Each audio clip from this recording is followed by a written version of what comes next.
ಸಾಮಾನ್ಯವಾಗಿ ನೀವು ಬಂದು ನನಗೆ ಹುಡುಗಿಯನ್ನು ಕೊಡಿ ಅಂತ ಹೇಳಿದ ತಕ್ಷಣ ನಿಮ್ಮ ಜೊತೆ ಮದುವೆ ಮಾಡಿ ಕಳಿಸಿಬಿಡು. ಜಿಲ್ಲೆಯ ಜಿಲ್ಲಾಧಿಕಾರಿಗೆ ನೀವು ಅರ್ಜಿಯನ್ನು ಸಲ್ಲಿಸಿ. ಹುಡುಗ ಹುಡುಗಿ ಕೂಡ ಮಾತಾಡಬೇಕಾಗುತ್ತೆ, ಹುಡುಗಿಗೂ ಕೂಡ ಒಪ್ಪಿಗೆ ಇರಬೇಕು. ಅನಾಥ ಹೆಣ್ಣು ಮಕ್ಕಳು ಮದುವೆಗೆ ರೆಡಿ ಇದ್ದಾರೆ, ನೀವು ರೆಡಿನಾ? ಆದರೆ ಇದೇ ಹೊತ್ತಿನ ವಿಶೇಷ. ನಾನು ಮಹಾಂತೇಶ. ಸ್ನೇಹಿತರೆ, ಕಳೆದ ಒಂದು ವಾರದ ಹಿಂದೆ ನಾವೊಂದು ಸುದ್ದಿಯನ್ನ ಮಾಡಿದ್ವಿ, ಅನಾಥ ಹೆಣ್ಣು ಮಕ್ಕಳಿಗೆ ಬಾಳು ಕೊಟ್ಟ ಯುವಕರು ಅಂತ ಹೇಳಿ. ಇದಕ್ಕಿಂತ ಮುಂಚೆ ಒಂದು ವರ್ಷದ ಹಿಂದೆ ಕೂಡ ಇಂಥದೇ ಒಂದು ಅನಾಥ ಹುಡುಗಿಯರನ್ನ ಇಬ್ಬರು ಯುವಕರು ಮದುವೆಯಾಗಿದ್ರು. ಆ ಸುದ್ದಿಯನ್ನು ಕೂಡ ಮಾಡಿದ್ವಿ, ಅದು ಮೈಸೂರಿನಲ್ಲಿ. ಹೀಗೆ ಉಡುಪಿ ಮತ್ತು ಮೈಸೂರಿನಲ್ಲಿ 2 ಸ್ಟೋರಿಗಳನ್ನು ನಾವು ರನ್ ಟಿವಿಯಿಂದ ಮಾಡಿದ್ವಿ. ಅನಾಥ ಹೆಣ್ಣು ಮಕ್ಕಳನ್ನ ಮದುವೆ ಮಾಡಿಕೊಂಡ್ರು ಇಬ್ಬರು ಯುವಕರು ಅಂತ ಹೇಳಿ. ಎಷ್ಟೋ ಜನ ಅನಾಥ ಹುಡುಗಿಯರಿಗೆ ಎಷ್ಟೋ ಜನ ಹುಡುಗರು ಕೈ ಹಿಡಿದು ಬಾಳನ್ನ ಕೊಡ್ತಾ ಇದ್ದಾರೆ. ಇದು ಹೊಸ ವಿಷಯ ಹೀಗಾಗಿ ಹುರಿದಿಲ್ಲ. ಆದ್ರೆ ಅನಾಥ ಹೆಣ್ಣು ಮಕ್ಕಳನ್ನ ಮದುವೆ ಆಗುವ ಅಂತಹ ಕೆಲವೊಂದಿಷ್ಟು ರೂಲ್ಸ್ ರೆಗ್ಯುಲೇಷನ್ಸ್ ಏನಿದೆ ಅನ್ನೋದು ಬೇಕಲ್ವಾ? ಯಾಕಂದ್ರೆ ನಾವು ಸ್ಟೋರಿ ಮಾಡಿದ ನಂತರ ಬಹಳಷ್ಟು ಜನ ನಮ್ಮ ರನ್ ಟಿವಿಯ ವಾಹಿನಿಗೆ ಸರಿಸುಮಾರು ಒಂದು ವಾರದಲ್ಲಿ ಏನಿಲ್ಲ ಅಂತ ಹೇಳಿದ್ರು ಸರಾಸರಿ ಒಂದು 1000ಕ್ಕೂ ಅಧಿಕ ಕರೆಗಳು ಬಂದಿದೆ. ಹಗಲು ರಾತ್ರಿಯೂ ಕೂಡ ನಮ್ಮ ದೂರವಾಣಿಗೆ ರಿಂಗ್ ಅನಿಸ್ತಾನೆ ಇತ್ತು, ರಿಂಗ್ ಹೊಡಿತಾನೆ ಇತ್ತು. ಅದಕ್ಕೆ ಉತ್ತರಿಸಿ ಕೂಡ ಆಗಿದೆ ಎಲ್ಲ ಏನ್ ಬೇಕು ಅಂತ ಹೇಳಿ. ಹಾಗಾಗಿ ಇದು ಸಾರ್ವಜನಿಕವಾಗಿ ನಾವು ಈ ಒಂದು ಸುದ್ದಿಯನ್ನ ಮಾಡ್ತಾ ಇದ್ದೇವೆ. ಅನಾಥ ಹುಡುಗಿಯರನ್ನ ಮದುವೆ ಆಗ್ಬೇಕಾದ್ರೆ ಕೆಲವೊಂದಿಷ್ಟು ರೂಲ್ಸ್ ಕೂಡ ಇದೆಯಲ್ವಾ? ಈಗ ಸಾಮಾನ್ಯವಾಗಿ ನಿಮ್ಮ ಮನೆಯಲ್ಲಿ ಹೆಣ್ಣು ಮಕ್ಕಳು ಯಾರಾದ್ರೂ ಇದ್ರೆ ಮದುವೆ ಮಾಡಿಕೊಡ್ಬೇಕಾದ್ರೆ ಈಗಿನ ಹುಡುಗಿಯರಿಗೆ ತಂದೆ ತಾಯಿ ಅಣ್ಣ ತಮ್ಮ ಎಲ್ಲರೂ ಕೂಡ ಸಪೋರ್ಟಿವ್ ಆಗಿ ಇದ್ರೂ ಕೂಡ ಏನ್ ನೋಡ್ತಾರೆ ನಿಮ್ಗೆಲ್ಲ ಗೊತ್ತೇ ಇದೆ. ಸಾಮಾನ್ಯವಾಗಿ ಹುಡುಗ ಏನ್ ಮಾಡ್ತಾನೆ, ಹುಡುಗನಿಗೆ ಎಷ್ಟು ಆಸ್ತಿ ಇದೆ, ಎಷ್ಟು ಸಂಬಳ ಇದೆ, ನೌಕರಿ ಯಾವುದು ಅಂತ ಹೇಳಿ ಎನ್ಕ್ವೈರಿ ಮಾಡ್ತಾರಲ್ವಾ?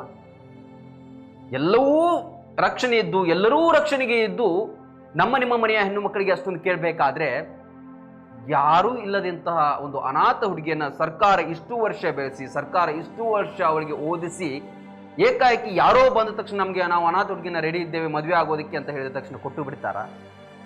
ಇಲ್ಲ.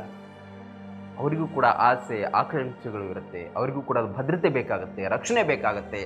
ಹಾಗಾಗಿ ಯಾರು ಕೂಡ ಈ ಒಂದು ವಿಡಿಯೋನ ನೋಡ್ತಕ್ಕಂಥ ಯುವಕರು ಇದನ್ನು ತಪ್ಪದೇ ನೋಡಿ ಏನೆಲ್ಲ ಕೆಲವೊಂದಿಷ್ಟು ನಿಯಮಗಳು ಇದೆ ಅಂತ ಹೇಳಿ. ಅನಾಥ ಹುಡುಗಿಯರನ್ನ ನೀವು ಮದುವೆ ಆಗ್ಬೇಕಂತ ಹೇಳಿದ್ರೆ ಸಾಮಾನ್ಯವಾಗಿ ನೀವು ಬಂದು ನನಗೆ ಹುಡುಗಿಯನ್ನ ಕೊಡಿ ಅಂತ ಹೇಳಿದ ತಕ್ಷಣ ನಿಮ್ಮ ಜೊತೆ ಮದುವೆ ಮಾಡಿ ಕಳಿಸಿ ಬಿಡೋದಿಲ್ಲ. ನೀವು ಆ ಹುಡುಗಿಗೆ ಬೇಕಾದಂತ ಕೆಲವೊಂದಿಷ್ಟು ಭದ್ರತೆಗಳನ್ನು ಒದಗಿಸಬೇಕಾಗತ್ತೆ. ಅದಕ್ಕಿಂತ ಮುಂಚಿತವಾಗಿ ನೀವು ಆ ಸಂಬಂಧಪಟ್ಟಂತಹ ಜಿಲ್ಲೆಯ ಜಿಲ್ಲಾಧಿಕಾರಿಗೆ ನೀವು ಅರ್ಜಿಯನ್ನ ಸಲ್ಲಿಸಬೇಕು.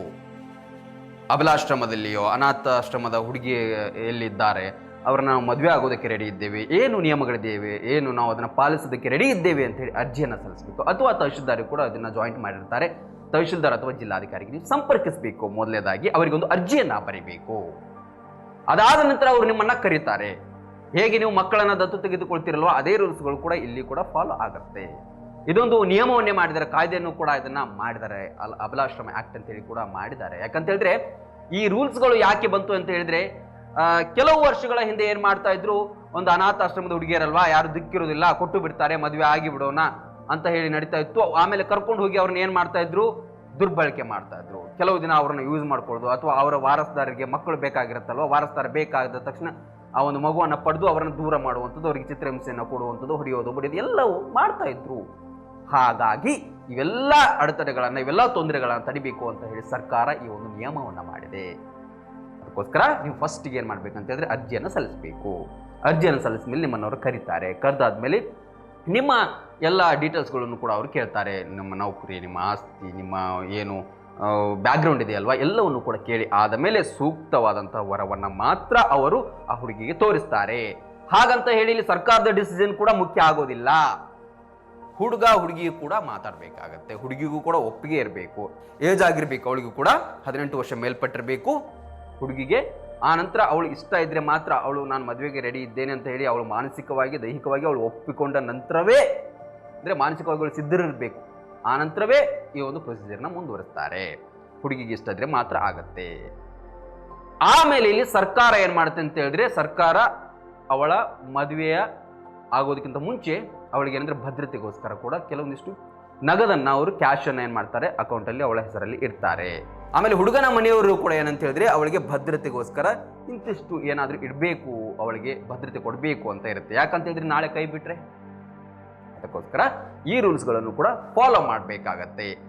ಇದಾದ ನಂತರ ಏನಾಗುತ್ತೆ ಅಂತ ಹೇಳಿದ್ರೆ ಮದುವೆ ಎಲ್ಲ ಮಾಡಿ ಆಗಿ ಕೊಟ್ಟ ಆದ ಮೇಲೆ ಆ ಹುಡುಗಿಯನ್ನ ಕಳಿಸ್ತಾರೆ. ಕಳಿಸಿ ಆದ್ಮೇಲೆ ಯಾಕಂತ ಹೇಳಿದ್ರೆ ಹುಡುಗಿ ಇಲ್ಲಿ ಅನಾಥ ಆಶ್ರಮದಲ್ಲಿ ತಮ್ಮ ಸಂಗಡಿಗರ ಜೊತೆ ಬೆಳೆದಿರ್ತಾಳೆ. ಏಕಾಏಕಿ ಒಂದು ಕೂಡು ಕುಟುಂಬಕ್ಕೆ ಹೋಗೋದಂದ್ರೆ ಎಷ್ಟು ಕಷ್ಟ ಅಲ್ವಾ. ಯಾವುದೋ ಒಂದು ಬೇರೆಯವರ ಮನೆಗೆ ಹೋಗಿ ಅಲ್ಲಿಯ ಜನರ ಜೊತೆಗೆ ಹೊಂದಾಣಿಕೆ ಆಗೋದು ಎಲ್ಲ ಕಷ್ಟ ಇರುತ್ತೆ. ಹಾಗಾಗಿ ಕೆಲವು ಸಲ ಕಷ್ಟ ಆಗುತ್ತೆ. ಅದಕ್ಕೋಸ್ಕರ ಏನ್ ಮಾಡ್ತಾರೆ ಅಂತ ಹೇಳಿದ್ರೆ ಈ ಹುಡುಗಿಯ ಕಡೆಯಿಂದ ಸರ್ಕಾರದ ವಕೀಲರು ಹೋಗಿ ಆಗಾಗ ಅವಳನ್ನ 6 ತಿಂಗಳಿಗೊಮ್ಮೆಯೋ ವರ್ಷಕ್ಕೊಮ್ಮೆಯೋ ಭೇಟಿ ಮಾಡಿ ನಿಜವಾಗ್ಲೂ ಸುಖಕರವಾಗಿ ಇದ್ದಾಳ ಇಲ್ವಾ, ಅವಳಿಗೆ ಏನಾದರೂ ತೊಂದರೆ ಇದೆಯಾ, ಕಷ್ಟಗಳೇನಾದ್ರೂ ಇದೆಯಾ ಅಂತ ಹೇಳಿ ಕೇಳ್ತಾರೆ.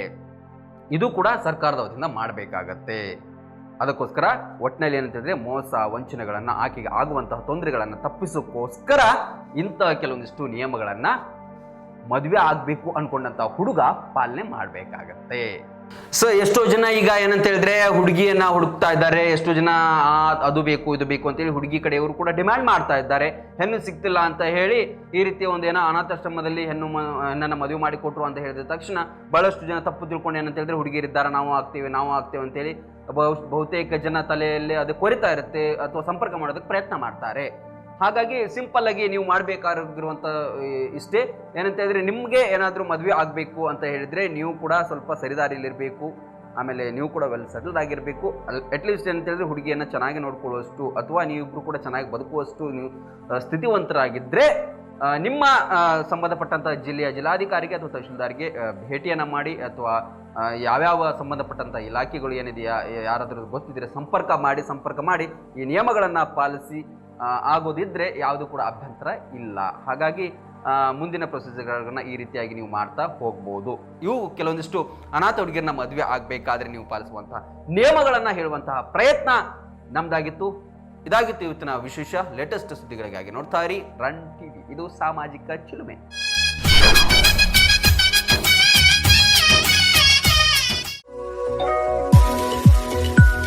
ಲಕ್ಷಾಂತರ ವಿದ್ಯಾರ್ಥಿಗಳ ಬಾಳಿಗೆ ಬೆಳಕಾದ ಮುಧೋಳದ Bill memorial CBSE English medium school ಇದೀಗ ಅರಳಿಕಟ್ಟಿ ಫೌಂಡೇಶನ್ ಒಡೆತನದಲ್ಲಿ ಮತ್ತಷ್ಟು ಸೌಲಭ್ಯಗಳೊಂದಿಗೆ ವಿಶೇಷ ಹೆಜ್ಜೆ ಇಟ್ಟಿದೆ.